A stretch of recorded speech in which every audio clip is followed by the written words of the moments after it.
Hallelujah. ದೇವರ ನಾಮಕ್ಕೆ ಸ್ತೋತ್ರವಾಗಲಿ. ಈ ದಿನದ ದೇವರ ವಾಕ್ಯ ಯೆರೆಮೀಯನ ಪ್ರವಾದನ ಗ್ರಂಥ 31ನೇ ಅಧ್ಯಾಯ 34ನೇ ವಚನ. ನಾನು ಅವರ ಅಪರಾಧವನ್ನು ಕ್ಷಮಿಸಿ ಅವರ ಪಾಪವನ್ನು ನನ್ನ ನೆನಪಿಗೆ ಎಂದಿಗೂ ತರುವುದಿಲ್ಲ. ಇದು ಯೆಹೋವನ ನುಡಿ. ಹಲ್ಲೆಲೂಯಾ. ದೇವರ ನಾಮಕ್ಕೆ ಸ್ತೋತ್ರವಾಗಲಿ. ಈ ವಾಕ್ಯದ ನಾವು ಅರ್ಥ ನೋಡಿಕೊಳ್ಳುವುದಾದರೆ, ನಾವು ಮಾಡಿದಂಥ ಪಾಪ ಅಪರಾಧಗಳು ದೇವರು ಕ್ಷಮಿಸಿ ನಾವು ಮುಂದಿನ ದಿನಗಳಲ್ಲಿ ಕೊಟ್ಟಿರುವಂಥ ಅವಕಾಶವನ್ನು ಬಯಸಿಕೊಂಡು ನಾವು ಮುಂದಿನ ದಿನಗಳಲ್ಲಿ ಅಪರಾಧ ಪಾಪಗಳನ್ನು ಮಾಡದ ಹಾಗೆ ದೇವರು ನಮ್ಮ ಪಾಪ ಅಪರಾಧಗಳನ್ನು ಎಲ್ಲನೂ ಕ್ಷಮಿಸಿರ್ತಾನೆ. ಆ ಅವಕಾಶವನ್ನು ನಾವು ಬಳಸಿಕೊಂಡು ದೇವರಲ್ಲಿ ನಂಬಿಕೆಯುಳ್ಳ ಮಕ್ಕಳಾಗಿರುವಾಗೆ ಸಹಾಯ ಮಾಡುತ್ತಾನೆ ಅಂತ ದೇವರು ತಿಳಿಸಿದ್ದಾರೆ.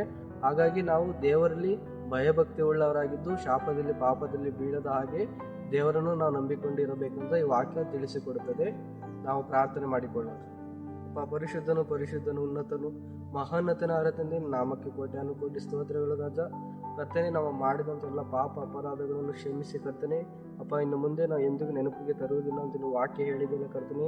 ಅದೇ ರೀತಿಲಪ್ಪ ನೀವು ಕೊಟ್ಟಿರುವಂಥ ಅವಕಾಶವನ್ನು ಕರ್ತನೆ ಸದುಪಯೋಗಪಡಿಸಿಕೊಳ್ಳುವ ಹಾಗೆ ಸಹಾಯ ಮಾಡಬೇಕೆಂದಪ್ಪ ನಿನ್ನ ನಾಮದಲ್ಲಿ ಪ್ರಾರ್ಥಿಸಿ ಬೇಡಿ ಹೊಂದಿಕೊಳ್ಳುತ್ತೇವೆ ಜೀವನ ತಂದೆ.